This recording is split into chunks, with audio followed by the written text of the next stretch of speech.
is Laurence Ioannou. Laurence is here to talk about the Grenfell disaster, but he's got a really interesting background. So Laurence does ICP work, so he's an intensive care paramedic, but he also does station officer, duty operations manager and zone manager around the state, depending on what's required. And he was working as the acting director of counter-terrorism and emergency management, and he designed my shift. So we've got a giant brain here to talk to us about the lessons learned from Grenfell. And can you make Laurence very welcome, please?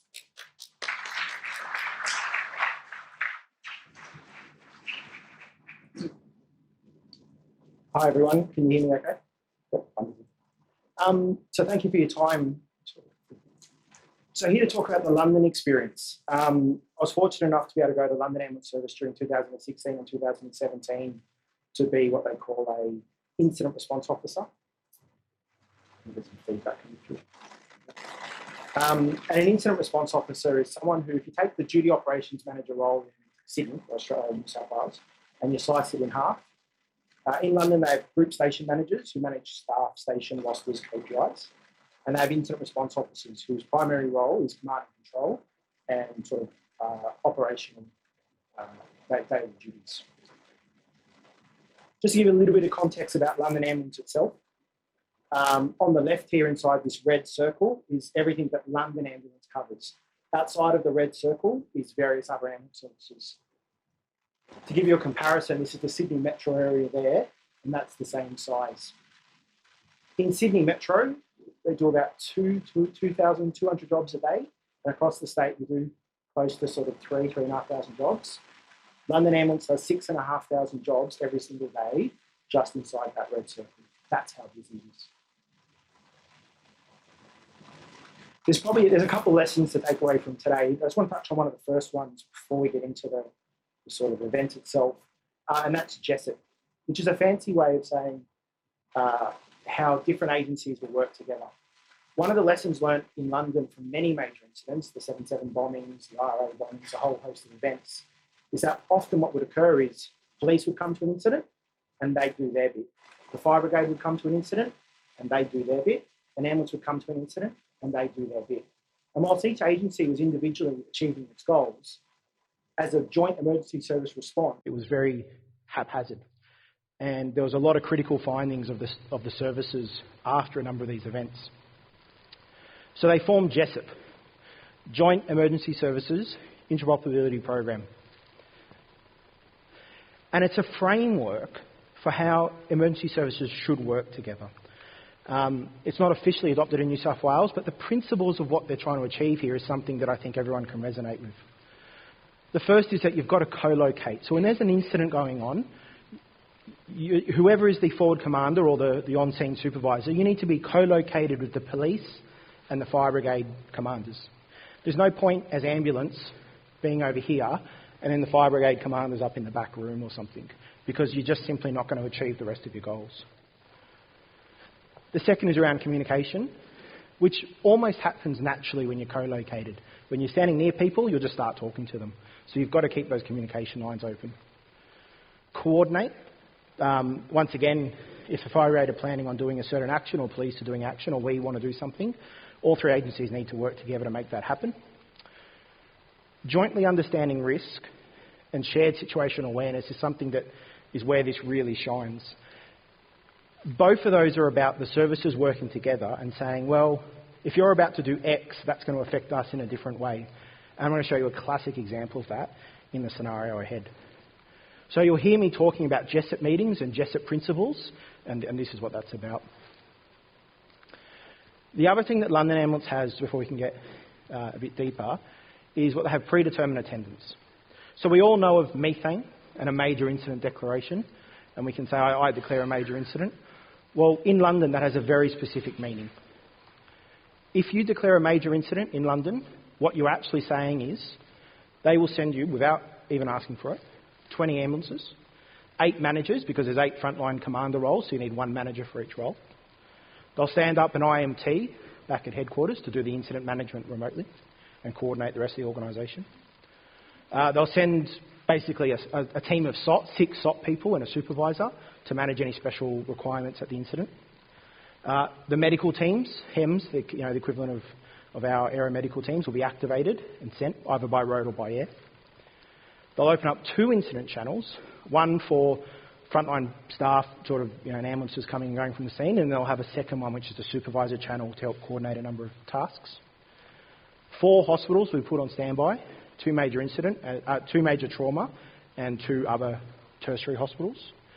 Then they'll send some miscellaneous equipment, a major incident truck, a command support vehicle. So as soon as you say, I declare a major incident, that's what you're going to get straight off the bat. You can scale afterwards, but you start with that. There's also another one in London called a significant incident declaration. And that's basically saying, I've got an event. It's not a major incident, it's not that sort of thing, but it's more than just a normal job. This is a thing that needs to be managed, and we want to do something about it. And so when you declare a significant incident, you'll get a smaller subset of what you get for a major. 4 ambulances, 4 commanders, 1 incident channel, 2 hospitals on standby. You can see that it's a smaller version.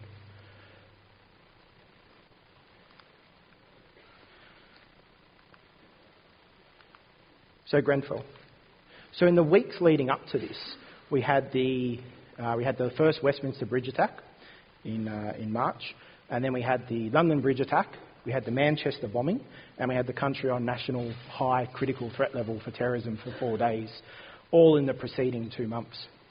So it's been a very difficult time in London. The population and the country is reeling.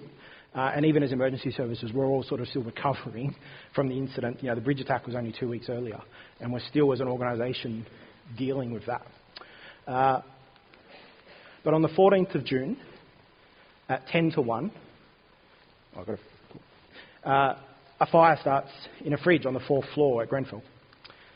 And a couple of minutes later, they call 999, and the London Fire Brigade, they send 4 fire trucks, a 4-pump response, standard response to a small kitchen fire.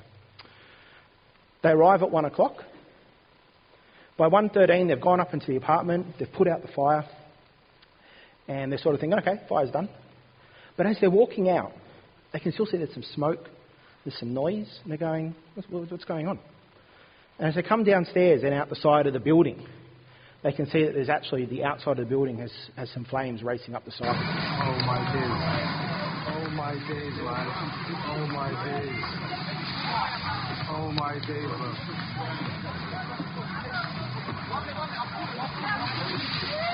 Oh my days. Oh my days. So just in that 23 seconds of footage there, the flames have gone up 4 levels. So it's racing up the side, right? And so the fire brigade are like, ooh. So they hit the sort of the big red button and say, send everything to the fire brigade. So they send 25, they say, we want 25 fire trucks. So they said, we want 8, we want 12, we want every minute 12. No, make it 16. No, make it 20. Make it 25. There's never been 25 fire trucks sent to an incident before, a residential incident before. That's already the scale that we're at. Meanwhile, London Ambulance, around 1:20, 1:25, we start getting 999 calls to, there's a building fire, hey, I'm stuck in a building, do you know there's a big building on fire? And we're like, oh. So our control centre called the London Fire Brigade. Hey, it's London Ambulance, do you know of a building on fire? Oh, yes, quick, we need you guys to come. They didn't actually notify us. So at 1:26, well, between 1:26 and 1:30, we start sending a number of initial ambulances to that. And I'm dispatched as the initial manager. By 1:34, our control centre is starting to receive so many 999 calls that they can tell something is happening that is beyond the normal incident. We still don't have any ambulances there. We haven't really received much update from the fire brigade, so we're not entirely sure what we're dealing with. But our control centre says we're going to declare this as a significant incident. We're getting so many calls now, we're going to have to send so many ambulances that this is a thing, and we'll start with that. Which is good, because as I was driving to the scene at 1:45, about a mile away, I saw something that loosely resembled that. So as you can see, the flames have caught from here and already racing up. So between 1:45 and 1:50, ambulances start arriving sort of, from all across London to this area. Now, London streets at the best of times are narrow and small, and you can imagine the gridlock from the fire trucks trying to get into that. And that's no disrespect to the fire brigade, like they had to get in there, right? So arriving, you can see the purple up here. That's as close as I could get, even at the beginning of the incident. So that's Grenfell Tower there. So this area here was all filled with fire trucks. So we get out on foot, start walking around. And as we walk around the corner, that's pretty much what I saw. And all the residents have begun to self-evacuate and are over here. Now these aren't patients. These are people who just got out of the building quite early. So proceed sort of walking down to the base of the building, trying to find someone who's in command. Remember that Jessup thing of co-locate and communicate? What's going on? Yes, there's a big building fire, but it's not clear from an ambulance point of view what we're dealing with here. So I get to the bottom of the building, and it was like this. Then the fire crew were there, and they were sort of starting to go in there. And then I was, okay, it's not a lot I can do.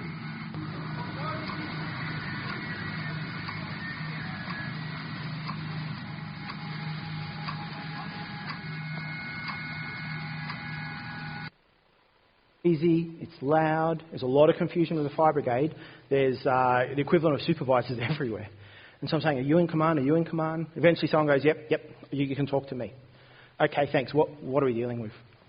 So the initial report from the fire brigade, they said, look, it's a kitchen fire, the cladding's caught on fire outside, and it's racing up the side. It hasn't penetrated in, we're just working to get everyone out now. It's not as bad as it looks. It was literally the words, it's not as bad as it looks. And I said, well, how many people are inside? We don't know. So standing at the base of the building and looking up, you could see people waving, 10, 20 people. You could see lights going on and off, which was people flicking the lights on and off to say, hey, I'm still here. But it wasn't apparent at this point how many people there were. There were also 0 patients at the start, because anyone who had self-evacuated was gone now. They weren't affected by anything. So we had 0 patients. But it was clear we were about to get patients. And so, whoever is the first on scene, as the initial forward commander, our job is to establish that incident control structure, isn't it? And so we start assigning some initial roles. We had a couple of SOT who had already arrived on scene. And we said, well, look, we're sort of at the base of the building, and there's like this concrete thing over our heads. We're quite safe at the base of the building. So we said to the SOTties, look, you guys stay here. And the fire brigade, anyone you bring out of the building, you bring them to this spot, and SOT I'll get you to triage here. And we'll get you to carry them up the hill to this area here. Now this area here, this big blue building, is like a leisure centre. And the area out front is this lovely flat paved area. So we said that's going to be our casualty clearing station. So there was the equivalent of an intensive care paramedic, and I said, can you go up to the casualty clearing area? That's the casualty clearing area. Set it up. Make it happen. You're going to start getting patients soon. We don't know how many. From there, well, we need loading and parking, right?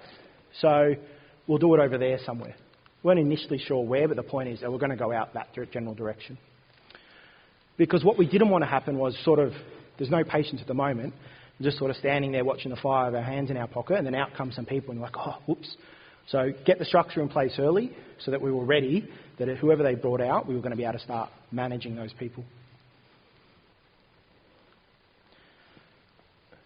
And so looking down, looking up, you can see the fire's now sort of reached up and is starting to sort of wrap around the sides. And yeah, like I said, some of these lights were flickering on and off with people waving from them, yelling.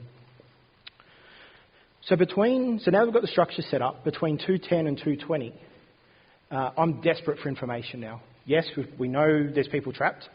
Yes, we've got our command structure set up to deal with the initial flow of patients, but it's not clear what the size of this incident is yet. And so I'm searching around for the fire brigade commander, and it's changed. The person who I was dealing with is no longer in command. They've had more and more senior people arrive on scene.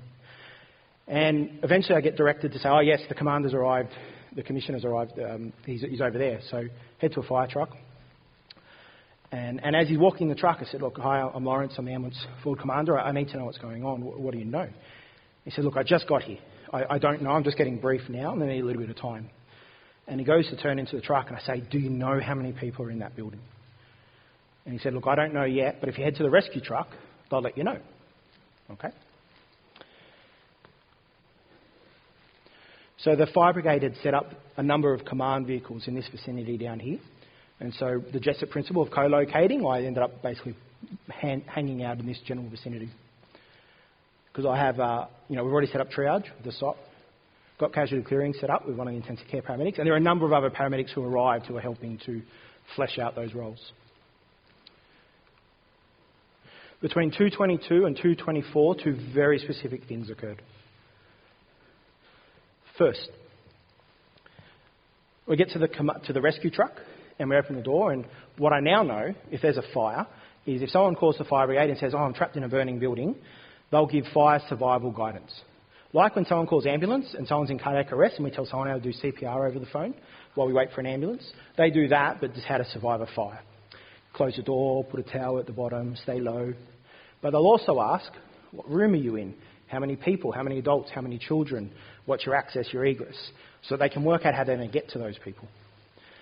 The 909 centre will relay that to the rescue truck and say, so that the rescue truck on scene can coordinate the teams to go straight to that room to get those people out. Because that's the priority, saving life, right? So normally in an incident, you might have 1, 2, 3 fire survival guidance calls in progress. I get to the truck and they say, we have over 15 fire survival guidance calls in progress. Sorry, we have over 25 fire survival guidance calls in progress across 15 levels of the building. There's at least 40 people trapped, and we can't get to them yet. We're not sure. Now, that's a big number, right? Like 40. I was like, wow, that's more than was envisaged at this point. So as I'm coming out of the truck, the rescue truck's taking in the fact that there's 40 people and thinking, all right, what do we have to do in relation to that? Someone comes running up the street and say, Laurence, yes, they've just brought the first 2 patients out. Oh, okay, it's 2 unconscious children. So not only is there at least 40 people, they're already coming out unconscious. And so at 2:25, I declared a major incident for London Ambulance. Now, the thing about declaring a major incident is something we talk about all the time, right? Like, give your methane report. We've all heard that. Well, what does that actually mean? Well, I can tell you now, when you're at a major incident and you've got to give a methane report, you're not just going to be able to give a methane report. It takes about 5 minutes to put a proper one together. Because there's noisy, it's loud, radio's blaring, there's a lot going on. You've got to be accurate, you've got to be correct. You're trying to fill all that in. But what I could do in London was I could say, Grenfell Commander, major incident declared. I'll get back to you with a methane report in 5 minutes. But what I know I've done is I've said I want 20 ambulances, 8 supervisors, I want 2 command channels, I want 4 hospitals on site. I know what I've asked for. That's coming now. That's done. That's a done deal. Because that takes a long time to say that. So just major incident declared. I know that's triggered the process. They kind of know what's going on already, right? Like it's a big building fire. They already sort of know. Because you're trying to write a methane report with that in front of you. So at about 2:30, I give a proper full methane report. The location, the number of patients, what we now know to be 40 patients, already 2 red-labelled children coming out, etc. The HEMS doctor arrives, who will now help coordinate some of the medical response. I bring more medical teams to the scene, make sure the hospitals are on standby, etc., and kind of take a bit of that workload, which is great. And we start receiving the first reports of people jumping from heights, unsurvivable jumps, into locations which are not accessible. This is a photo taken by one of the fire brigade inside, I think it's on the 3rd level, where they sort of beachhead themselves. It's a bit hard to tell, but it's a very grainy photo, but you can see there's a little bit of smoke. It's extremely narrow. It's very crowded. That is the only way. There's only one stairwell in Grenfell Tower, up and down, and it's that. And so normally, fire brigade would like to beach themselves 1 or 2 levels below where the fire is, right? So if there's a fire on the 14th level, they'd want to be on the 12th level. Well, they had to do it on the 3rd level because at the 4th level there was smoke. Now, if you think of that picture, the fire brigade come up to me and go, well, we want your staff to come inside and help carry people out. I'm like, you're kidding, right? There is no way that I'm sending paramedics, even the SOT equivalent trained paramedics, into a burning building like that. Because what you couldn't see was, what's not a picture of is, outside the building there's like 50 fire brigade in BA, all fresh, lined up, ready to go. And the reason they're not inside the building is because there's no room. So it's not an issue of manpower, it's about physical space in that building. And like the SOT here, the SOT in London, they have breathing apparatus, but they're not designed to sort of go into fires. You know, it's more like noxious gas environments and stuff. So the people who are best to get someone out of a burning building is the fire brigade. So we said, no. What you do, you guys have got the manpower here. You get people out. We're not going to treat anyone inside the building. Just carry them out. Just skull drag them out. Here's 30. We have like little canvas carry sheets. Here's like 30 canvas sheets. Carry them out. Bring them out. Bring them to the door. We will absolutely look after everyone who comes out of that door. Just bring them to the door for us. So we agreed on that. And meanwhile, the number of people has gone from 40 to at least 74 now, nearly double. 58 adults and 16 children still in the building. Far more than we were anticipating from the previous conversation. By 2:40, we've had the first patients present. 4 red label and 2 orange. So the ones that are coming out, they're all coming out sick, right? There's no green label patients. And they're all coming out primarily with respiratory-related illnesses. So they're not burns, because they're not sort of up near the fire. It's the toxic chemical smoke. It's the black stuff, right? So they're coming out with respiratory-related issues, either unconscious or peri-arrest, or just coughing and spluttering and just not well. And so they're red and orange, which requires a lot of resources to manage those, as we all know. By this point, the fire's gone up, and as you can see, it's really starting to wrap around. But even here, I can assure you, people are waving from these windows right there. So up until this point, from an ambulance point of view, we've kind of had everything in place that we wanted. We had a scene safety agreement in terms of paramedics are not going into the building. We'll manage them from the base of the building out. We had triage with some SOT to provide that sort of frontline mobility. Casualty clearing station was set up. We had parking and loading, and we had, by this point, a couple of my peers, other incident officers had arrived, incident response officers had arrived. So they were starting to help sort of coordinate some of those roles. And then the fire brigade started taking people out the other side of the building. So this is the Grenfell Tower there. That's our triage, casualty clearing, parking and loading. The fire brigade started taking people out this side and taking patients to that spot there. Now the reason why this happened, this photo is later, but you can appreciate that debris was starting to fall out the front of the building where the fire brigade rescue. So they sort of had to start using a different exit. The other reason was a lot of fire brigades started entering this from this side. There was fire trucks everywhere. They were approaching it from all directions. So they started entering from this side. Well, as humans, if we enter a burning building, even as fire brigade, when you exit, which way are you going to go out? The way you came in, right? So the fire brigade who came from the west side didn't really know about the other side. So when they carried someone out of the building, they just went out the way they came to where their fire truck was and went, there you go, and then went back in. So I don't blame them. You can see how that was going to happen. But from an ambulance point of view, this was extremely difficult. On the north side of the building was flaming debris. There was no access around through here. And that's a rail line and stuff. So you can't get the north side. This little area here was now starting to get a little bit of debris. So it was about to be cut off. This here is a residential building.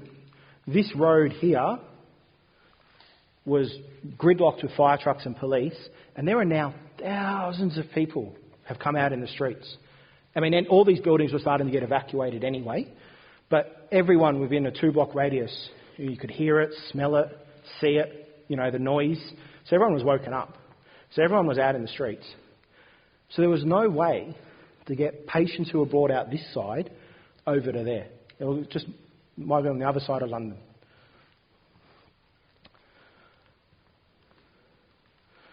So what we did was quickly say, there was sort of a couple of SOT here. We quickly ducked a couple of them across and said, I need eyes on. Can you go over there and tell me what we're dealing with? I'm not sure. And then we called up for some more resources. And I sent two of my peers, 2 other incident response officers. I said, I need you guys to get yourselves to the other side somehow. I think they ran on foot all the way around there. I need you to get to the other side and sort it out. I don't know what's going on, but we've got patients over there and we just need to manage it.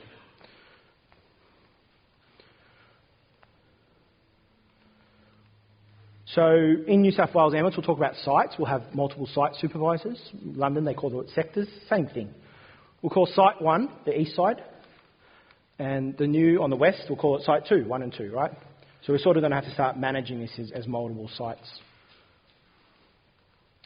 While that's unfolding, we finally get to have our first formal JESIP meeting, the Joint Emergency Services Interoperability Program. Try saying that 3 times fast on stage. So the first one is with the Fire Brigade Commander, the Police Commander and myself, the HEMS Doctor and a couple other people I can't remember. The first words out of the Deputy Commissioner's mouth is, this is an unprecedented fire. It's not supposed to be like this. We're not even trying to fight the building fire. The building's gone. We're just trying to get as many people out alive as we can. That's all the Fire Brigade is trying to do now, get people out. The building's gone. We now think there's still 150 people inside that building, which is, we've gone from a small amount to 40 to 80. We've just almost doubled it again.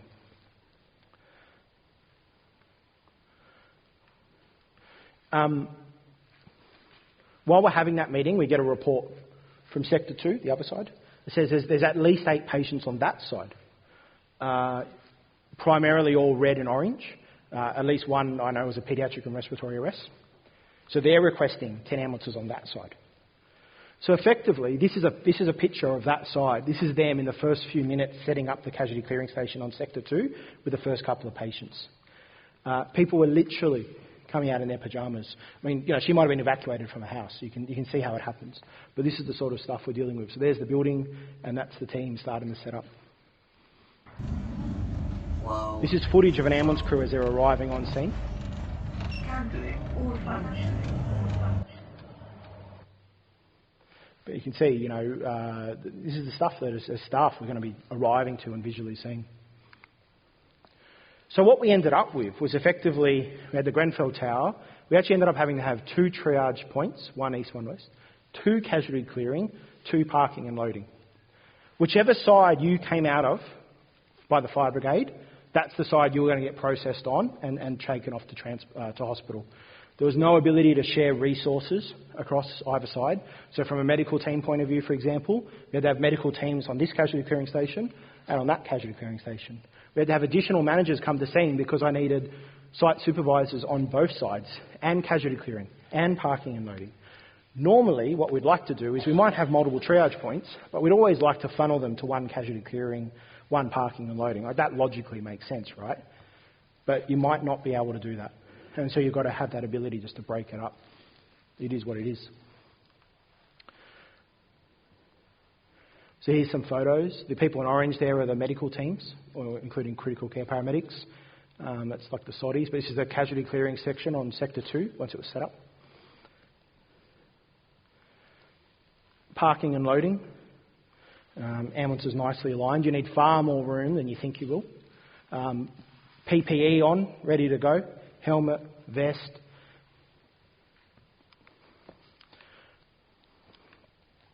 One little interesting thing is that, not these people, but at some point, some of the crowd, what I now know, would verbally say to the paramedics, "What are you doing? Go help people. Why are you sitting there?" Because remember, the public don't necessarily understand that this person here is doing their job. They're doing literally what we asked them to do, which is sit and wait, because if we want them to come forward when we want them to come forward. But don't be surprised when the public will literally question your actions on scene in the middle of a major incident because they perceive you to not be doing the right thing. So by 4 a.m, we're up to 42 patients. 10 red, 20 orange, 10 green, and a couple of deceased who were brought out by the fire brigade, peri-arrest or arrest or etc., and then were called on scene. But you can see primarily 10 red, 20 orange. Most of these people are coming out sick. Cyanide poisoning, chemical imbalances, like they were just respiratory related illnesses from taking in thick, toxic black smoke. So one of the things about the JESIP meeting is that you'd go and have your formal meeting and then you'd go away and then you'd come back together. And you go away and you come back together. And we aim to do it about every 45 minutes to an hour. We were still all within the vicinity of each other. The police commander was at his truck just there. The fire brigade commander was at his truck. We couldn't get our truck in because by that point it was all gridlocked, so I just made a makeshift area. And so we're all in the vicinity chatting infrequently anyway. But we'd have a formal meeting, and you've just got to make the time for it if you're the forward commander. You don't have a choice. Once again, unprecedented incident. The fire brigade were operating outside their protocols. And what was happening is that the fire brigade have a couple of rules. One is you don't go into a burning building, into a burning room, without water. You take the hose with you. That's like firefighting 101. And so wherever the hose goes, you go. Wherever you go, the hose goes. And they would get up to the 14th level, and there was no water pressure. They were having some sort of issue that they couldn't get water above the 14th level. So some of the fire brigade were going, you know what? They put the hose down, and they'd just run up a couple of levels and open a door and just see if they could grab someone and grab them and then run back down without a hose. That's unheard of, but that's what they were doing. They also were having oxygen issues because firefighting is not really designed to be operating across so many levels of a building. It's supposed to be contained. So by the time they put on their breathing apparatus and got to the 14th or 15th level, they were basically on zero oxygen, less than half, that they didn't have to go back down. So once again, they'd get to that point. Some of the fire brigade would take the mask off and put it on a patient as they were coming down. But what was interesting at this point was there were still people above the 14th level, but we were not, the fire brigade were basically saying we're not going to get to those people.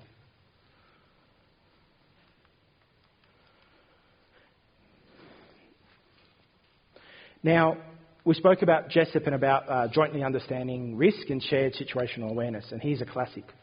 While we're in this Jessup meeting, the fire brigade say, look, by the way, our plan is we've got to start changing our staff over, they're exhausted. Fire brigade normally do 2, maybe 3 rounds of breathing apparatus into a building, and that's quite a physically taxing, right? Well, they were doing 5 cycles because they just had to get people in and out. They were just trying to get as many people in and out of the building as they could. So the fire brigade said, look, we're going to have to bring in more trucks. And the police said, what does that mean? They said, if we've got 25 trucks on scene, we're going to bring in another 25 and just swap them out one for one. And the police are like, whoa, hang on a second. You're going to bring in another 25 fire trucks? Yeah. There's nowhere to put them. Because whilst the fire brigade was so focused on the scene, the police had the situational awareness of the rest of the suburb. It was a gridlock within 2 blocks of everywhere. There's nowhere to park 25 fire trucks. And it was going to be a massive logistical effort. Now, they agreed. They took that conversation offline and worked out a logistics plan. I don't know what it was. It doesn't matter. They solved it.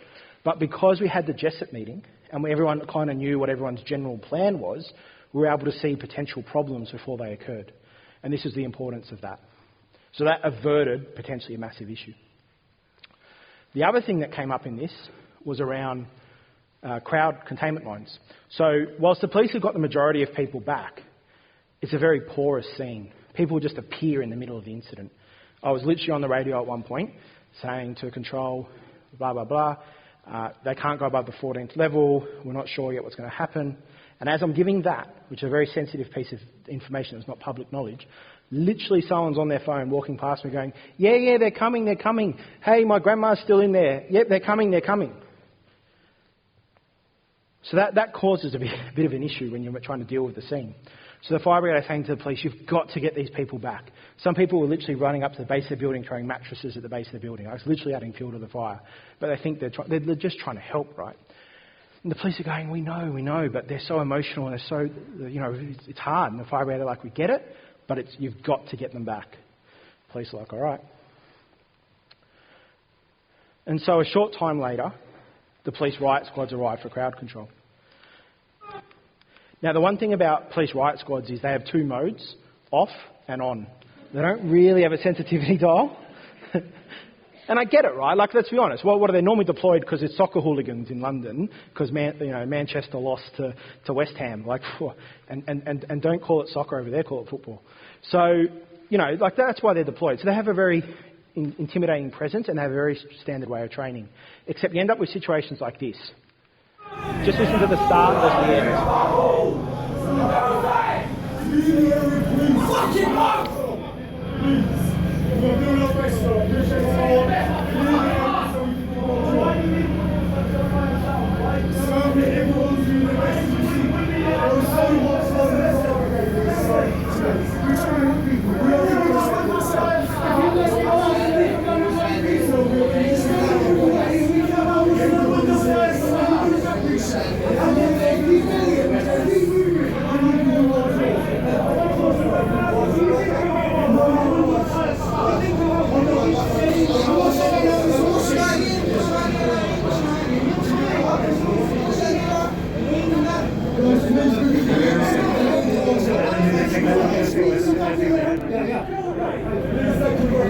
And so this still stands as one of the most surreal moments in my life, where I'm looking up at a burning building with people yelling and screaming, managing a major incident, and I have the police riot squad coming down the street going, "Police, move!"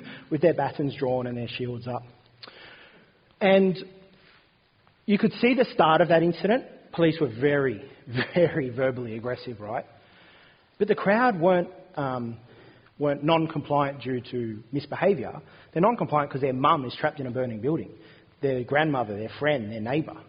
And let's be honest, if we're all here and someone you value close is stuck in a burning building, like, you're going to want to get there, right? So that's something else, that's one of the lessons learned. And there's no easy answer to it, but just know these are things you're going to have to deal with. Meanwhile, multiple survival reception centres start getting set up by the police.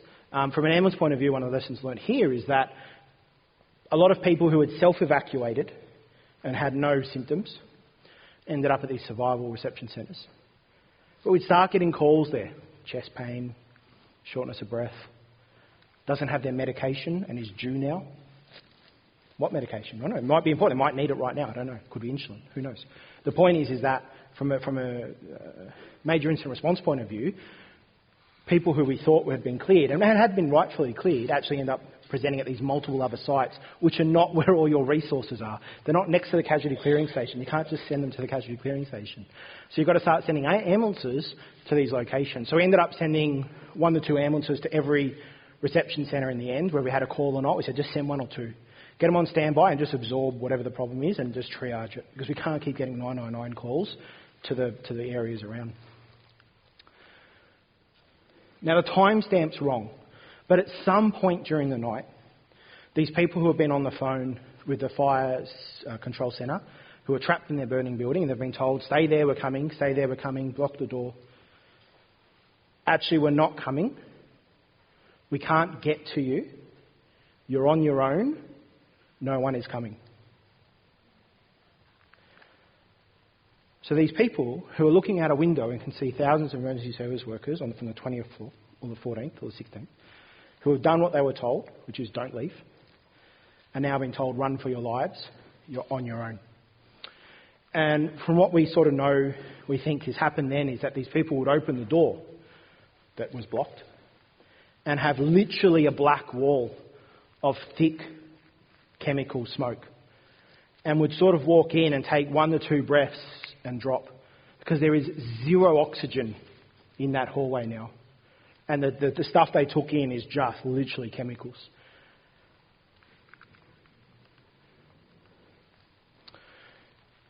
This is the fire brigade in the morning, or a bit later, but the point is, it was like the building and there was like this hill, sort of a mound off to the side. And these guys are individually heroes, right? Like, they ran into that building like 4 or 5 times. You might not be able to see it, but they've got soot on their face. They're physically exhausted, but they're lying down because they're going to go back in. They're going to go back in 20 minutes. Their mates are in there now. They're just cycling because they can't physically fit anyone else. The public, who were standing off to the side, who could see firefighters lying on a hill, looking up at a burning building, were literally yelling abuse at them. What are you doing? Get up there. There's people in there. Don't be lazy. Like it happened to our paramedics, albeit not as bad, they were literally copping abuse because the public's perception was they're just standing there. The public couldn't see that there was a line of fire brigade ready to go into Grenfell Tower. They just saw fire brigade having their lunch break. So at 5:30 we have a next Jessup meeting. The London Fire Brigade has now formally declared that the 12th floor is the upper limit to all fire brigade. No one, under any circumstances, will go higher than the 12th floor.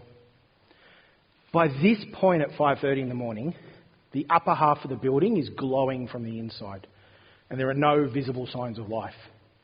So the chances of anyone being alive above that level are remote at best anyway, but there is no ability for them to go up that high. There's still 115 people unaccounted for. Not necessarily were trapped in there, but there's 115 people that they don't know where they are. A large percentage assumed to be still inside. in saying that, at 7:15, the last survivor was pulled out of the building. So at sort of 3 a.m, we were sort of getting a big peak in patients, and then around 4 a.m, it would start dropping off a bit, and sort of 5, 6 a.m. was just a trickle of people coming out, and the last resident survivor to come out was at 7:15, which is this gentleman here. He's blind, like he was blind before the incident, and he was on the 10th floor, I think it was, and he was just in his room. He just didn't know what to do, so he was rescued. So one of the other lessons learnt is around shift change and handover in major incidents. And if you're in a command role, whether that's not just the operational commander, but you could be the loading point officer or the casualty clearing, it takes a long time to hand over a role from one person to the other to do it properly. Because the person who was taking over from me had been asleep all night, woke up at 6 a.m, got out of bed, got ready for work, jumped in his car, and he told me, drove around the corner, and he lives near Grenfell, drove around the corner and saw the building, went, oh, because he knew where he was going. So he got sent there. So he has no background knowledge. Why do you have 2 triage setters there? Why would you not collapse them into one? Why is this? Why is that? Like, there's a lot of knowledge transfer to hand across, situational awareness, history. Well, we have 2 because of this, this and this. Oh, okay, that makes sense. But until they know that, it's very hard to do it. So it took basically 50 minutes for the 2 of us side by side, talking, walking across the incident site. This is set up for here. We've got scene safety people here with a whistle. If this happens, we've got a plan for that. This is the other thing. We've got this. Here's the difficulty we face. It takes a long time. So this is some photos, daybreak in the morning. It's the major incident, the missus. It's the SOT teams triage here. As the number of patients decreased and the increasing amount of debris falling from the building, we slowly, dynamically moved the triage point further and further back. There was no need to be so close. At the start, it was correct, and then just dynamically over time, you keep reassessing, keep redoing scene safety, and start saying, well, we'll go back and back and back. Till towards the end, we were right back. Because one of the other issues was, whilst there were no patients coming out, one of the Jessup things we spoke about was jointly understanding risk. Well, the fire brigade still had 50 to 60 people inside that building at this point in time. When that photo was taken, I can assure you there are 60 people in that building. One of the things I didn't mention was we'd already had some high-level discussions as to the risk of the whole building collapsing, but we were assured by the fire brigade and the USAR engineering experts that the superstructure is not going to collapse. They were adamant on that. They said, no. Because you can't help but think 9/11 styles type stuff, right? Like, is it going to collapse like that? The unequivocal answer was no. But the risk was the fire brigade who are in there, a floor might partially give way, a wall might collapse on them, some debris might fall on them. And so whilst it's very unlikely now we're going to get many more patients, what we could have is 10 fire brigades suddenly get seriously injured, and we have another wave of patients. Because as the commander, I'm getting questions from sort of headquarters saying, well, like, realistically, there's not going to be many more patients. Do you really still need 2 triage, 2 casualty clearing, 30 ambulances, 20 managers? Like, we had a lot of resources at this scene. The answer is yes. Yep, we absolutely do, because the fire brigades still have a very high risk here, and we need to support them and mitigate their risk through this. Which HQ went, yep, fine. We just needed to be able to demonstrate the reasons. So the plumes are across all of London for the whole day. Later on in the afternoon, people lined up during the day at the parking and loading, ready to go. So we talk about casualty clearing stations, and I'll talk more about it in a minute, but just briefly, this is what a casualty clearing station actually looks like. This is later on in the day, obviously not at night, but red for the seriously injured, lots of oxygen, right? Like, it's all about the oxygen for these people. Carry sheets ready to go, advanced resus ready to go. Yellow, smaller version. That's a temporary morgue set up over there. And green, just somewhere to sit the walking wounded. Very minimal equipment. So you can see the level of patient severity affects the equipment that you'd have there. Because we talk about casualty clearing stations all the time, but what does it actually mean? Well, that's kind of what it looks like.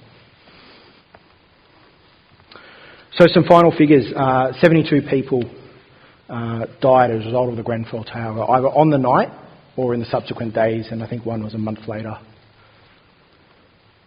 London Ambulance, we treated approximately 80 patients, and we took 70 of those to hospital.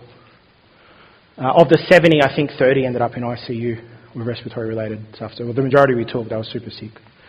At the peak of it, we had 71 ambulance vehicles involved with over 135 staff on scene. That doesn't include all the people in the control centre, all the people in the incident management teams, but 71 vehicles, that's quite a large percentage of the London Ambulance fleet, but we had it on scene, or coming or going to scene. Just very quickly, so at the end of this, kicked off a large USAR operation. Here's some footage from the police, just to give you an idea of the devastation that was occurring inside. But look at the stairwell. This is the bit that the fire brigade were going up and down, and the initial residents were coming out of. You can see that's it. That's the only way in and out. Very narrow. You can see even on this is what level was that. Just got a picture in a second. What does that say? 10, I think. You can see the soot and everything. I just want to show you inside the rooms. But yeah, it kicked off a lot. So our Special Operations paramedics were involved for 3 months, as well as USAR teams from all across the UK were shipped in because there was just so much work to do to recover victims and do disaster victim identification. But yeah, a 3-month operation continued for London Ambulance post the night. So lessons, a lot of lessons. Early declaration. Don't be scared to declare an incident. In London, we were fortunate that we could declare a significant incident because the initial information available just wasn't enough to say this is a major incident. Obviously, knowing what we know today, yeah, it's clearly a major incident. But with the information that was available at the time, that's sort of the levels we had. But once you have a piece of information that says, pretty sure this is a major incident, just declare it. Get the message out so we can start getting the resources. The organisation can start getting the resources to you. Trust in your manager and your peers. So one of the big lessons was when we started this incident, people would come and I'd say to the SOT, your triage, and I said to the intensive care paramedic, your casualty clearing. That's about, and I said, can you do the casualty clearing up on the hill there? That's about as much information and time that someone will have to give you a role.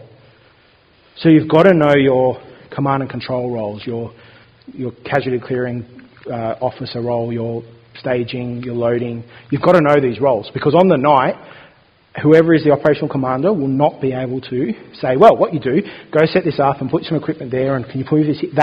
There's zero ability, zero functional ability. To the point where I didn't even see the casualty clearing station till about an hour and a half later because I couldn't get there because there was so much going on. You've got to assign a role and go, unless I hear from them that there is a problem, kind of assuming that role is done, albeit with some safeguards. The way that we've started trying to address that, and something that everyone here can do, is you can start doing some mock major incident, not full scenes, but say, okay, today let's set up a casualty clearing station. Like who here has actually seen a casualty clearing station set up? We've spoken about it for years throughout your career, right? But who's actually set one up or thought, right, well, I mean, is this stage big enough? Probably not. Well, how big do we want it to be? 20 by 20, 40 by 40, 80? Well, how many patients? I don't know. So, what are you looking for in a casualty clearing station? So what you could potentially do is for each of the roles, loading, casualty clearing, triage, is you don't need to have equipment or anything. You can just as a group get together and go, right, well, let's sort of plan one out. Let's get some tape and we'll say, is that big enough? Not really, because let's put down a couple of stretchers. Wow, that's only 8 patients. Okay, wow, it's got to be even bigger. So you can start working through this stuff. And we've done it for a couple of groups. We trialled it for a couple of groups back in Sydney, just unofficially. And what we found was that also just doing a role, doing the casualty clearing role as yourself, setting one up, you're going to know it much better a year or two later, right, than just sort of reading it off a card.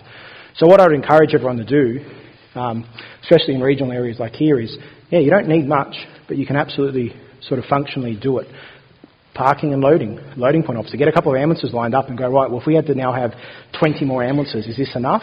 How do we park them? Is this enough time to turn around? How do I want them to get the striker stretcher out? Because if I bring them in and they start unloading, I've now blocked the street. Okay, where are the keys going to go? There's lots of little things, so you guys can actually do that. But I can assure you on the night, or on the day if it happens, if you're unfortunate enough to find yourself in a real big major incident, you're going to have to know your roles, because that's about as much as you're going to get. Early communication with other agencies is super important. We've spoken a lot about that. To be fair, And just to let everyone know, so with the public inquiry came out in relation to Grenfell, and the London Fire Brigade copped a lot of criticism. There was one criticism of both London Ambulance and the police and the Fire Brigade, which is we didn't have our first Jessup meeting quickly enough. And that's fair. We didn't. We had it about, I think it was 45, 50 minutes after we arrived. It had to be quicker. It wasn't, I'm not sure we could have done it quicker, but that's the feedback, and that's what it is. So you really want to get together, and even if it's a quick unofficial one, just have that initial meeting as soon as you can. Early logging. One of the things I didn't mention was when it was all just starting to kick off and I was assigning triage and casualty clearing, was a junior paramedic had arrived on scene. I grabbed them, I gave them my logbook and said, start writing. This is my logbook from Grenfell.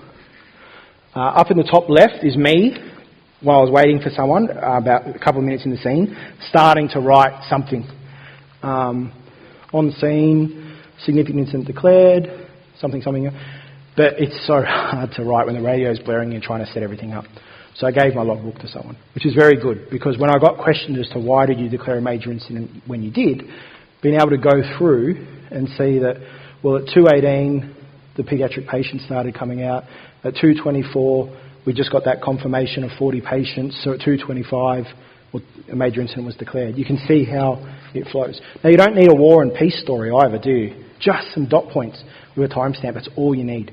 Just something that helps explain your actions over time. But yeah, grab a logos. If you're the commander, grab a logos. If you're one of the other roles, like site supervisor or something like that, there probably won't be the luxury of using other people for logging, but start logging. And just to wrap up, long handover time for role transition. We spoke about that as well. Okay, one last one, super important, and then I'll finish. Welfare and staff support after these incidents. We talk a lot about debriefs, peer support, and a whole bunch of things. And the organisation has a recovery plan for when things like the bushfires, etc., occur. So the organisation is already putting things in place. Part of that will be things like there'll be like a hot debrief on scene, and then hopefully a couple of days later there'll be a bit more of a semi-formal debrief amongst your peers, and then at some point potentially might be a formal debrief. One of the big things to know that's never really spoken about too much is in the days after Grenfell, I was quite flat. I wasn't sad, I wasn't upset. Not PTSD sort of stuff, although that's very much a thing and I'm not discrediting that, but that's just very flat. And I felt fine. I actually think the job went relatively well for what it was. And for about 3 or 4 days, quite flat, and then back to normal. And so talking to Paul McFarlane, who's our chaplain here in ambulance, he tells me that something that can occur after these big, long, protracted incidents is basically adrenal fatigue. You are so mentally focused for 4, 6, 8 hours on an incident that you are just doing so much to, that afterwards your body's like, oh my God, just need a few days to recover. And it's something that will happen to people. It happened to all my colleagues. It basically happened to everyone who attended. And it's just something to be aware of, because on the next day when you come to work, we all came to work and we said, oh, we're fine. And we honestly felt fine. Like the self-assessment was, we were all fine to work. But we weren't ourselves. And there's no answer to it. There's no solution other than awareness to know that if you go to a big incident, just accept that you probably won't be yourself for a few days, whether you're affected by it or not. We had certainly had people take leave. We had certainly had people who it affected far more than others. But regardless of that, just separate to how it affects you at that level, just you're probably going to be mentally exhausted for a few days dealing with such an incident on a massive scale. And that's fine. Right, I'll leave it at that. I'm not sure if I've got time for any questions, but happy. Otherwise, in the break, I'll be around. I'm sure we will have a few questions, so let's open it up. But can we just have a chat too, because there are quite a lot of people here who aren't inside New South Wales Ambulance, and so they don't have that support structure that we have for welfare and hot debriefs. So if we can just have a quick chat about what people can do for themselves after a heavy conversation like this and after Mark's talk. What would you recommend to people who aren't part of New South Wales Ambulance? Yep. So I think there's a large amount of community resources available for mental health and wellbeing. There's the Beyond Blue stuff. There's the life force stuff. But, there's just your friends and colleagues, right? Like maybe not ambulance colleagues, but just people. Catch up with someone for a coffee, maybe someone who was involved in the incident, but also maybe someone who wasn't. And you don't even need to talk about the incident. You might just want to talk about how was your day, what did you do last week. But staying active, not becoming, there was a large encouragement of people to go back to work. Not necessarily ambulance work, but just go back to work. Just be in the workplace, wherever your workplace may be. Because I think being home alone for 3 or 4 days is not a healthy outcome. That is probably likely to cause more issues than that. So I'd certainly encourage people just to reach out to your network of people or to the community resources available, or if your organisation has something like New South Wales Ambulance or one of your other ambulance services. Yeah. Cool. Thank you.